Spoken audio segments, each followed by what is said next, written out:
Hey, I'm Suzanne Santo, and I'm hanging out with Rob on Front Row Live.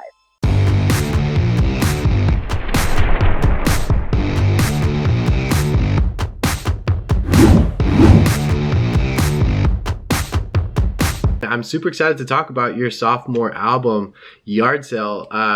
So let's dive in and talk about the creative process of this record. It's a 12-track album, and you got to work with a new producer, John Speicher. So what was that experience like for you in the studio with John?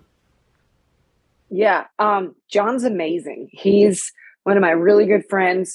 Like hand down, one of my funniest people. So it was just like, aside from being incredibly talented and kind and just a hell of a collaborator, he's hilarious. So I had a blast working with John. I had a really good time. Bonus being, John also produces and plays bass in Tenacious D. And occasionally Jack Black or Kyle Gass would be like making an appearance because they were working on something. And I'm such a fan. So I would just like be like, you know. That must be nerve-wracking though, if you're like in the moment and they just kind of pop up. How were those experiences like for you?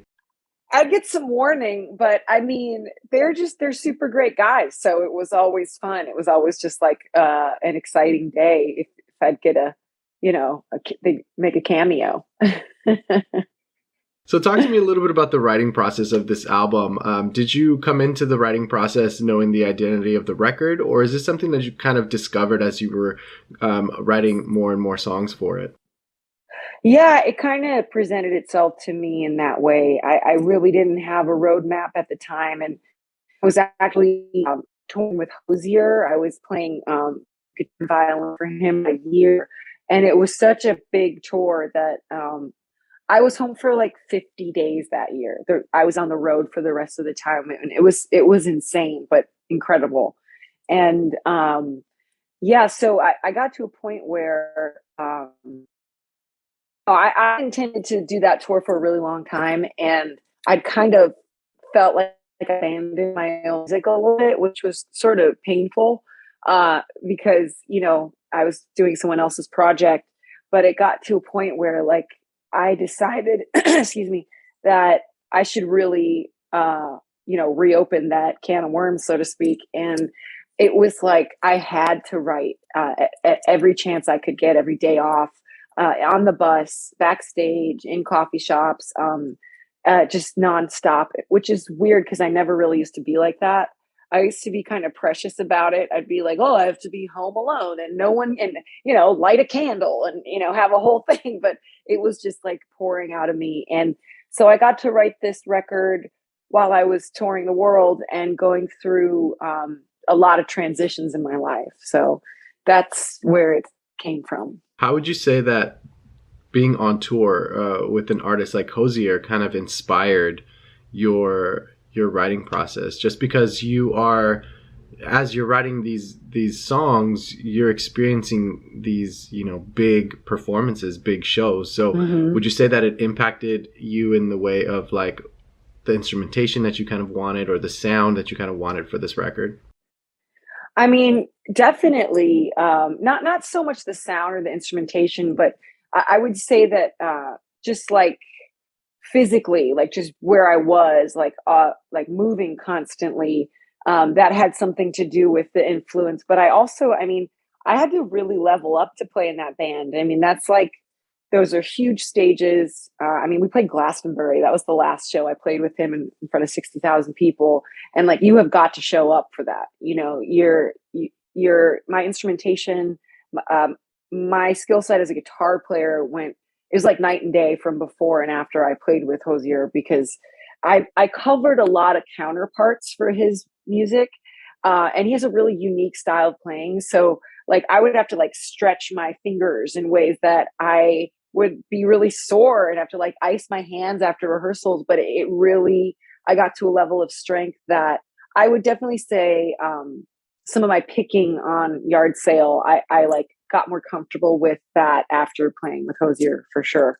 Would you say there's a specific song on this record that you feel either just happened, like flowed out of you naturally, or gave you the biggest challenge in order to write it in the first place? There's a bunch of those actually that just like came right out, and like in in conjunction with me applying myself to writing daily.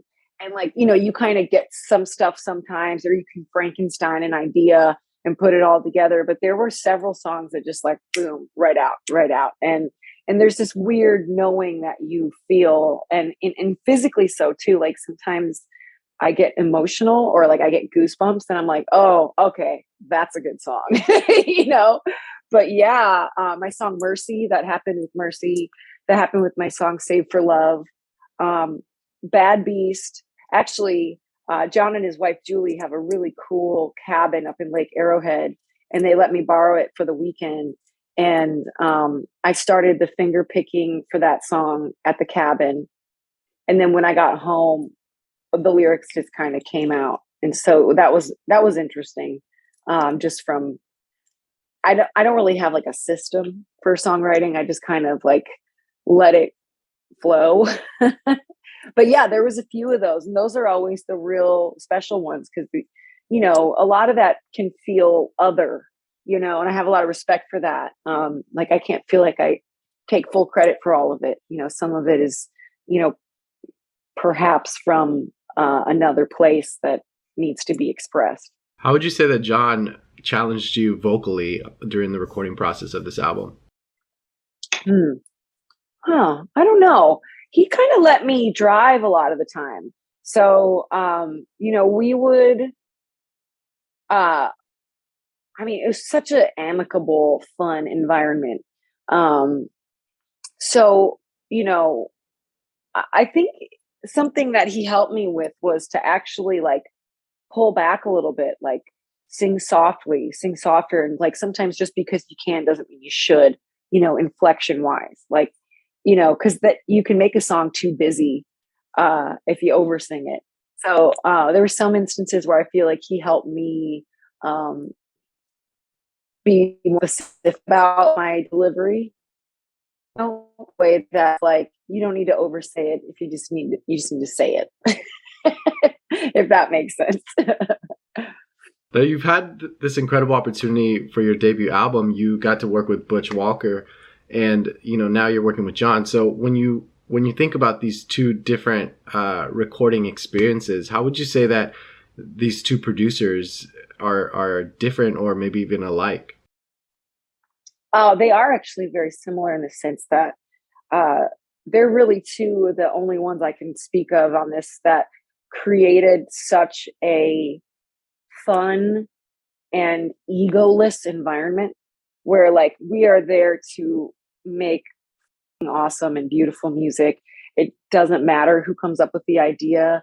No one's trying to best the other. And like I experienced a lot of that in my life previously, and it would become like a painful experience to record. And because you get people that are insecure in a room, it's really not that fun.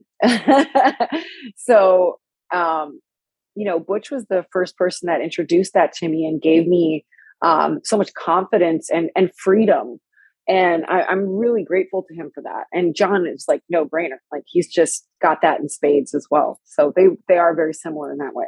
Now, to kind of close us off for this album, what would you say was your proudest moment, whether it was in the writing process, the recording process, or finally releasing the record?